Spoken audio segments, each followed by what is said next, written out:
Parashat Matot Mas'eh. Alors, dans la deuxième parasha, c'est marqué Et les Shemot Anashim, Asher Inchalou Lachem et Haaretz. Voici le nom des hommes qui vont hériter la terre d'Eretz Israël. On est juste avant l'entrée. Et Hachem demande de choisir des Nissim, des chefs de tribu, pour partager la terre promise. Alors, le Zohar, il fait une remarque. Il dit que tous les Nissim qui sont désignés ici, eh ben, ce pas les mêmes que ceux qui avaient été désignés comme explorateurs, les Meraglim, 40 ans plus tôt. Aucun d'eux, sauf un seul, Caleb Ben Yefouné, a participé au partage de Eretz Israël. Alors le Zohar, il dit quelque chose de magnifique. Il dit que ces explorateurs, à l'époque donc, ils avaient eu une néviout, une vision prophétique. Ils avaient vu qu'ils ne seraient pas nommés justement Nessiim, chef, pour partager la terre. Et donc, ils ont fait un calcul. Ils ont dit, à quoi bon louer Eretz Israël si de toute façon, à la fin, on ne va pas participer à son partage.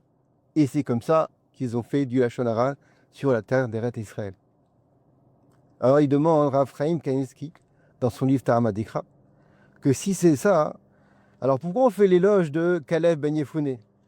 Que lui, il n'a pas fait du Lachon Hara sur Eretz Israël. Alors que, a priori, lui aussi, il savait, par prophétie donc, qu'il serait dans le futur chef, contrairement aux autres. Donc, c'est pas on n'a pas de preuve de sa tzidkout, on va dire, puisque de toute façon, il n'avait rien à perdre, rien à perdre, puisque dans le futur, il allait être nassi. Alors Ephraim, il répond qu'au contraire, lui aussi, il a vu, par prophétie, qu'il n'allait pas être chef dans le futur, au moment de partage d'Eretz Israël. Et sa force, c'est que malgré cela, même s'il allait perdre son poste de nassi, eh ben, il a choisi de défendre la terre d'Eretz Israël, de faire le Ratzon Hashem, sans aucun intérêt personnel. Et c'est exactement cette fidélité qui a fait que son mazal, son futur a été changé, et on l'a, oui, nommé Nassi 40 ans après. La leçon, elle est évidente, c'est que faire la volonté divine, sans chercher un profit personnel, ça mène toujours à la tzlacha, à la réussite, même si c'est difficile au début. Alors on va illustrer ça avec deux histoires magnifiques. La première, en rapport avec les 3 semaines dans lesquelles on se trouve, c'est l'histoire d'un businessman qui, pendant les 3 semaines, on lui a proposé une offre exceptionnelle, un contrat des millions à gagner. Mais le problème, c'est que voilà, c'était pendant les 3 semaines, Ben Hamed Sarim, ce qu'on dit, qui est une période qui n'est pas tellement propice aux affaires. C'est marqué dans le Shraou aussi que mes maratim bema saumatan, il faut limiter son travail, pas faire beaucoup de businessman, pas que business, pardon. Alors il avait des petits remords, il a consulté Rav Moshe Feinstein pour lui demander qu'est-ce qu'il fallait faire. Alors lui, il a dit, vas-y, F7 Mammon, tu peux y aller, comme c'est un enjeu financier, il n'y a pas de problème. Alors la personne en a profité pour lui demander une deuxième question. Rav, est-ce que je peux aussi me raser pour paraître plus présentable? Bon, c'est des goïms, hein. C'est des richissimes businessmen. Ça fait mieux quand même si on est bien mis. Alors le Rav, il a dit non, là je suis désolé, il n'y a pas de dérogation, la halakha ne permet pas. Alors, en sortant du Rav, l'homme, le businessman, il a eu des remords.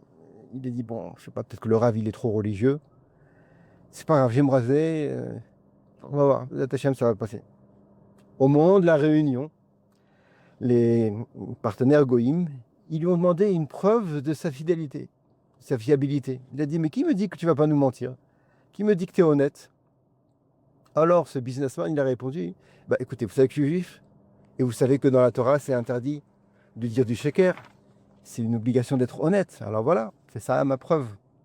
Alors ils ont rétorqué et dit, mais attendez, on ne comprend pas. Si c'est ça, alors pourquoi tu t'es rasé? On sait que les juifs, pendant cette période, même ceux qui ne sont pas très pratiquants, eh ben, ils ne se rasent pas. Alors, on ne peut pas se faire confiance. Si déjà par rapport à ta religion, tu n'es pas honnête, alors c'est une démonstration que même avec nous, tu ne vas pas être très honnête, et ben on annule le contrat. Voilà. Une preuve que le non-respect du Ratzon d'Hachem, des fois, ça peut se retourner contre nous. Allez, une deuxième histoire encore plus fabuleuse. C'est l'histoire d'un étudiant en neurochirurgie en Russie, qui a une histoire qui a eu lieu il y a 8 ans, comme ça, Tafshin Ain Zain. C'est donc un juif qui étudie pendant 7 ans à l'université, en études de médecin. Et au bout de 7 ans, il a son diplôme et il devait faire une spécialisation en neurochirurgie, opération de la tête. Et pour obtenir son diplôme, ça prend 7 ans donc encore, alors il faut dépenser de l'argent, travailler, réussir les examens. Mais il y a une loi très spéciale là-bas en Russie, c'est que pour obtenir son diplôme, eh ben, la présence à la cérémonie, eh ben, elle est obligatoire. Celui qui n'est pas présent, même s'il a travaillé comme un fou pendant 7 ans, il a payé, il a eu les examens et les meilleures notes, s'il n'est pas présent, rien à faire. Il ne peut pas avoir son diplôme et tout est annulé, il doit reprendre tout à zéro. Aïe, aïe, aïe. Alors cette personne-là, ce juif, qui a commencé à se rapprocher de la Torah, à grandir, mitrazek, comme on dit en ivrite, il a consulté le Rav je pense que c'est le Rav de Russie, ou peut-être le Rav de Moscou, ça s'appelle Rav Elazar. Il lui a dit, qu'est-ce que je fais, Rav? Regardez, j'ai fait des études pendant 14 ans, en fait, et je ne sais pas quoi faire. On me consulte, on me dit que je dois venir pour recevoir mon diplôme, mais malheureusement, cette remise des diplômes se fait pendant Shavuot. Qu'est-ce que je peux faire? Alors, Rav dit, c'est pas grave. Tu prends un hôtel pas très loin, tu fais aucune mélacha, et quand tu vas te présenter là-bas au moment de la remise des diplômes. Alors il a dit, non, je peux pas, parce que là-bas, c'est pareil, il y a une loi qu'on doit signer. Alors le Rav, il a réfléchi, il a fait la tête, il dit, oh là là, non, non, ça, je sais pas, il n'y a pas de dérogation, tu peux pas, il n'y a rien à faire. Même béchinouille, changement de la manière de signer, tu peux pas. Alors la personne, elle sort du Rav et était complètement détruite, cassée. Qu'est-ce que je vais faire? Je vais tout perdre. Il a réfléchi. Mais elle dit, c'est pas grave, tant pis. On n'y va pas, il a tout perdu. Alors l'histoire raconte que 6 mois plus tard, il y a eu un grand rassemblement de juifs à Moscou, à l'occasion de Hanouka. On est un Tafshin Aïn Chet. Et le Rabbi Elazar, comme d'habitude, il prend la parole.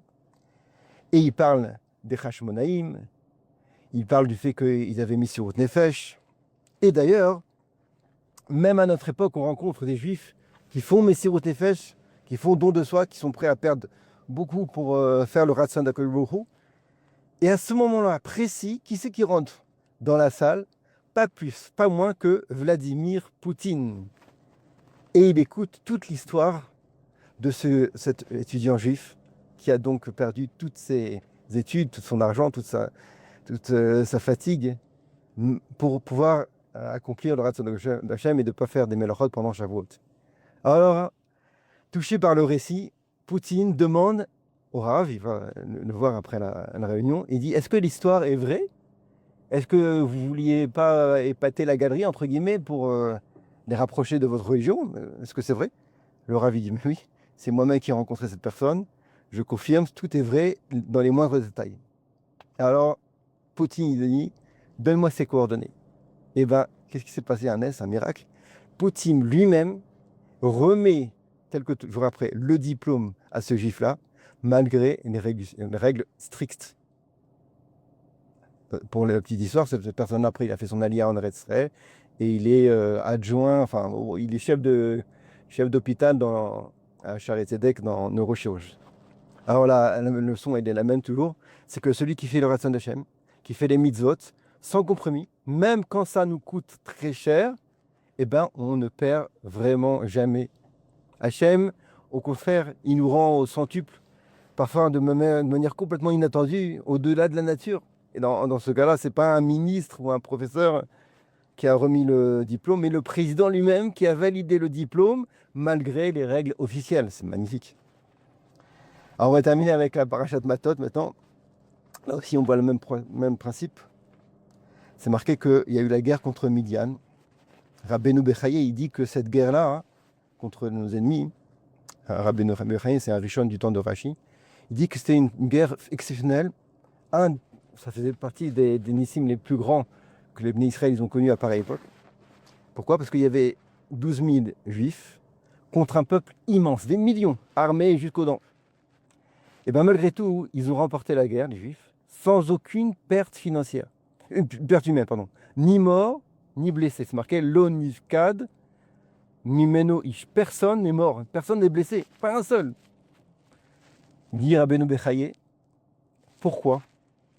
Quel était le mérite qui ont fait qu'ils ont gagné la guerre comme ça, de façon magnifique? C'est parce qu'ils étaient tous purs de faute. Aucun n'avait de faute. Et d'ailleurs, c'est marqué, c'est le même passage qui dit l'onifkad mimeno ish. C'est un midrash qui dit que personne n'avait l'onifkad, c'est-à-dire dans le sens où on ne pouvait compter aucune faute parmi tous ces combattants. Et c'est comme ça que, de façon surnaturelle, ils ont gagné la victoire.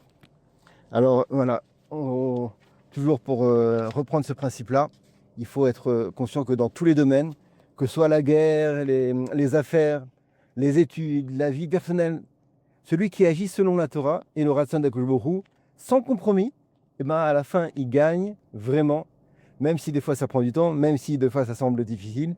Et au contraire, quand on a cette démarche-là, Hachem, il nous récompense de manière miraculeuse, ça prend du temps des fois, mais toujours avoir confiance en lui, à Hachem. On est dans une période dans laquelle on demande la Yeshua. Une des manières dans cette période-là, c'est de faire Misod Ben Adam Lachavero sans compromis, même si c'est difficile.